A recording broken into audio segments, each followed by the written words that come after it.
One of China's most powerful military leaders has been suspended and is now under investigation for alleged corruption.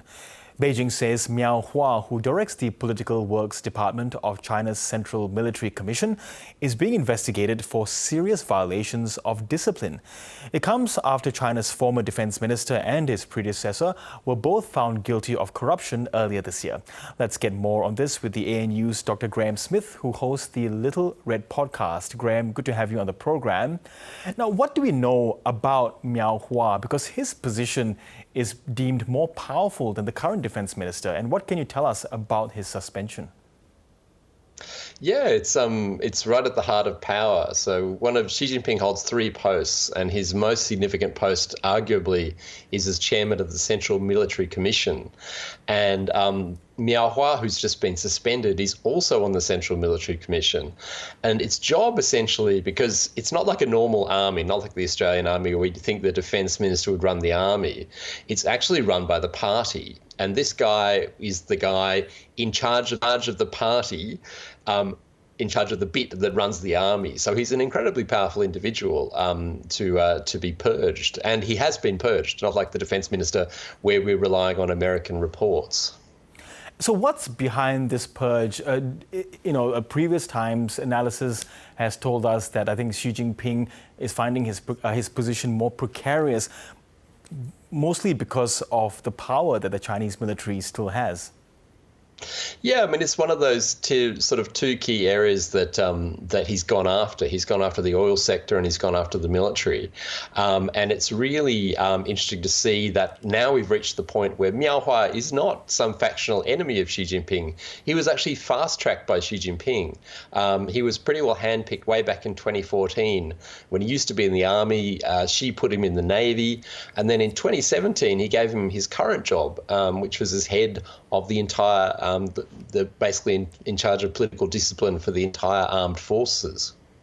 So, yeah, he's not some outsider that Xi's had to purge. He's one of Xi's guys.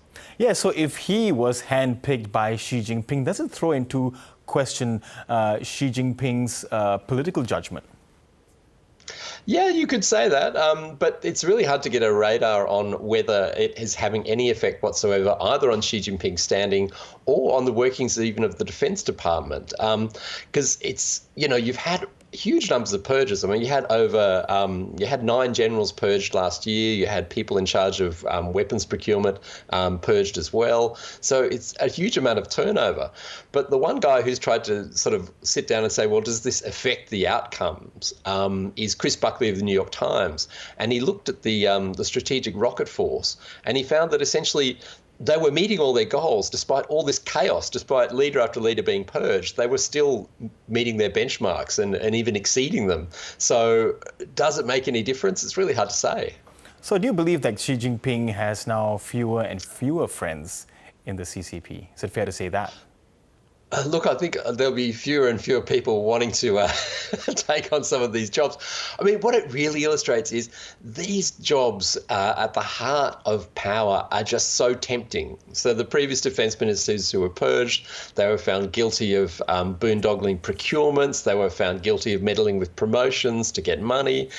There's just so many ways to get really, really rich off the military, which sees its budget increased year after year, that it's just too tempting, especially for an official getting towards the end of his career.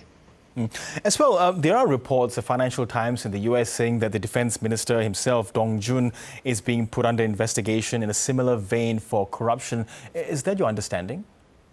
Yeah, I mean, the party has denied this, and they've denied it quite strenuously, but it may just be that it's not convenient for them at the moment to admit to it. Probably because they have a Politburo meeting coming up, and if there was a vacancy, they would need to find a successor. And given how unsuccessful their vetting processes have been of late, they might want to buy themselves a little bit more time to try and find someone who isn't corrupt. On matters abroad, Graham, China is once again angrily denouncing a visit by Taiwan's President Lai Ching-te to the Pacific. You've described this as an exercise in sandbagging of what's left of Taipei's official allies. Why do you say that? Look, they're down to three. Less than 5 years ago, they had six, so they've been halved in the space of 5 years. So they're really down to three quite small states. All of them you would describe as microstates. There's no political parties. They're just individual leaders that you need to win over to keep supporting you. Now, they need to maintain some sort of voice because in the Pacific, particularly the Pacific Islands Forum, it is one area that they continue to have some sort of international and regional presence.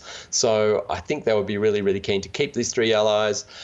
But, you know, the sense is they don't have a checkbook that can match Beijing's, and sooner or later, all of these countries will eventually be lost to them. Yes, if it is inevitable, Graham, then why is Taiwan making so much efforts? Is it a matter of them just sort of putting their resources elsewhere? Yeah, it's a really interesting thing. So the Lowy Institute had this, basically this data came out last week that showed Taiwan's aid to the Pacific is 1/5 of what it used to be. So essentially every time an ally gets lost, they just pull the money out. So they're not taking the money and getting the money into, giving the allies that are left behind some more resources. What they're doing is just pulling the money out. So it's even arguable whether they're putting in a huge amount of effort. They do put pretty serious people into these offices, but that doesn't always play that well, because if you have someone who's a bit of a bigwig in Taiwan and he lands in a small place like Palau or wherever it might be, then that can often rub the locals the wrong way. Okay, Dr. Graham Smith, always good to chat on all things China, Taiwan, and the Pacific. Thank you so much for your time. Thank you.